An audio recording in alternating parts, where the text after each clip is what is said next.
You know, if you were to actually crack open one of the batteries that powers our modern world, you might be, well, a little underwhelmed.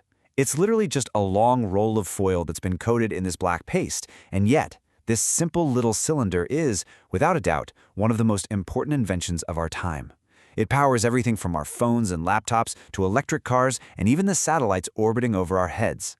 So how did this thing, this simple roll of paste and foil, end up changing everything?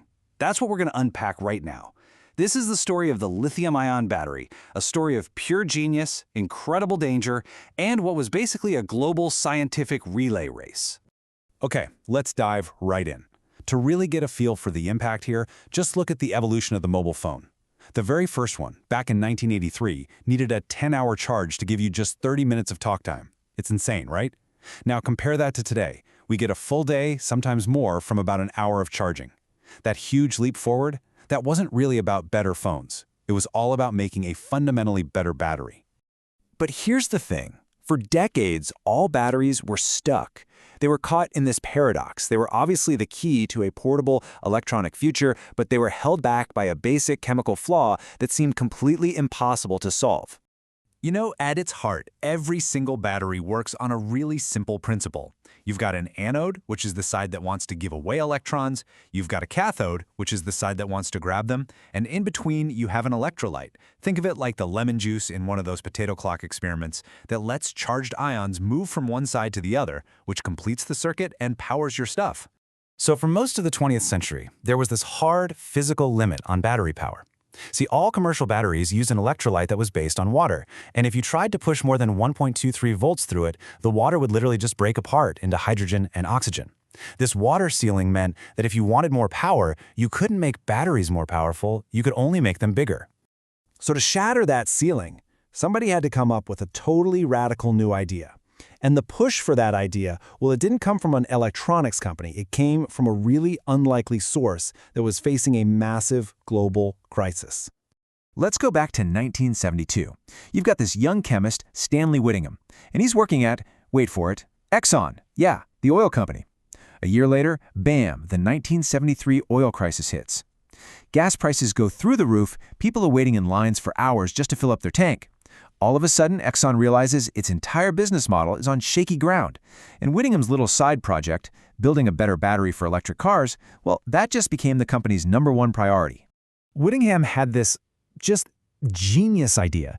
He decided to use lithium, which is the lightest metal on the entire planet, but it also just so happens to release a ton of energy. And for his cathode, he picked a really cool material called titanium disulfide. It has this unique layered structure, kind of like a tiny hotel where lithium ions could check in and out as the battery charged and discharged. Now, to make any of this work, he had to ditch water completely and invent a new, non-water-based electrolyte. The result was staggering. His prototype pumped out 2.4 volts, completely shattering that old 1.23 volt ceiling. He had just created the world's first rechargeable lithium battery. I mean, this was a massive breakthrough, a game changer. But, as the folks in Exxon's labs found out pretty quickly, this powerful new battery had a terrifying secret. It had a nasty habit of, well, catching on fire. A lot. The problem was the anode, which was made of pure metallic lithium. Every time the battery charged, the lithium wouldn't lay down flat and smooth. Instead, it grew these sharp, needle-like crystals called dendrites. And these dendrites would just grow and grow, right through the thin wall separating the anode and cathode, causing a short circuit. And the result? A violent chain reaction, a fire, and sometimes a full-on explosion.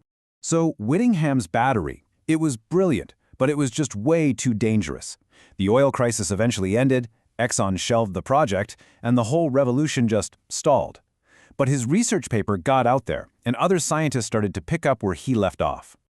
The research didn't die, though. Across the pond in England, a physicist named John B. Goodenough, and yes, that's his real name, which is just perfect for this story, he saw a way to make the battery even more powerful. He swapped out Whittingham's cathode for a new material, lithium cobalt oxide, and the voltage just shot up from 2.4 to a massive 4 volts. So the battery was more powerful than ever, but it still had that really dangerous, unstable lithium anode. The final, crucial piece of the puzzle came from Japan, from a chemist named Akira Yoshino.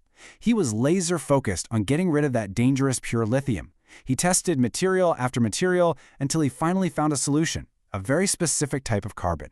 It could safely soak up and release lithium ions without ever forming those deadly dendrites. And just like that, all the pieces clicked into place. You had Whittingham's original breakthrough concept, Goodenough's super powerful cathodes, and now Yoshino's safe anode. The modern lithium-ion battery was finally ready for prime time. I mean, think about this journey. It wasn't one person in a lab. It took nearly 2 decades, spanning 3 different continents. Yoshino built that first safe prototype in '85. And then, in 1991, Sony was the one to take the big commercial risk, putting the very first lithium-ion battery into its incredibly popular Handycam and changing portable electronics forever. But here's the craziest part. Even with all of these brilliant breakthroughs, the battery really shouldn't have worked. Scientists knew that on the very first charge, the electrolyte was supposed to have this destructive reaction with the new carbon anode. But what they didn't see coming was that this reaction, by what was basically sheer chemical luck, actually formed a microscopic protective shield. They call it the solid electrolyte interface, or SEI. This tiny layer is the unsung hero. It stops the battery from destroying itself, but it's just porous enough to let the lithium ions pass right through, making it stable for thousands and thousands of cycles. It's like magic. And once they had a working, stable design, manufacturers just went to town on it. The result? Look at this incredible number. The price for every kilowatt-hour of battery power has dropped by 99% in just 3 decades. That insane price drop is what made smartphones, laptops, and the entire electric car industry not just possible, but actually affordable for regular people. So yeah, we have this incredible, world-changing technology. But that ghost from Whittingham's early, fiery experiments, it never really left. We've managed to pack a mind-boggling amount of energy into these tiny little cells, and that inherent danger has never fully gone away. When a battery gets damaged or just overheats, it can trigger this terrifying chain reaction called thermal runaway. It all starts around 80 degrees Celsius, when that protective SEI layer we talked about breaks down. Then, at 130 degrees, the plastic separator melts. That causes a massive short circuit as the anode and cathode touch. And here's the kicker. The cathode itself starts to break down, releasing its own oxygen and fueling an internal fire that you literally cannot smother. Now, you might be thinking, a failure rate of 1 in a million, that sounds pretty darn safe, right? But think about the scale we're talking about. There are billions, with a B, of these batteries in our homes, our pockets, our cars. That rare failure suddenly becomes an inevitability. As one expert put it, all of us will likely experience a battery fire at some point in our lifetime. And that fire risk is just one of the big challenges we're still facing today. We've got huge ethical and environmental questions about how we source materials like lithium and cobalt, and all the while, the scientific race is still on to find the next big breakthrough, a battery that's even cheaper, even safer, and even more powerful than the one we have now. You know, the lithium-ion battery was a game changer. It was born out of a crisis and built piece by piece over decades by a global team of scientists. It absolutely revolutionized the way we live.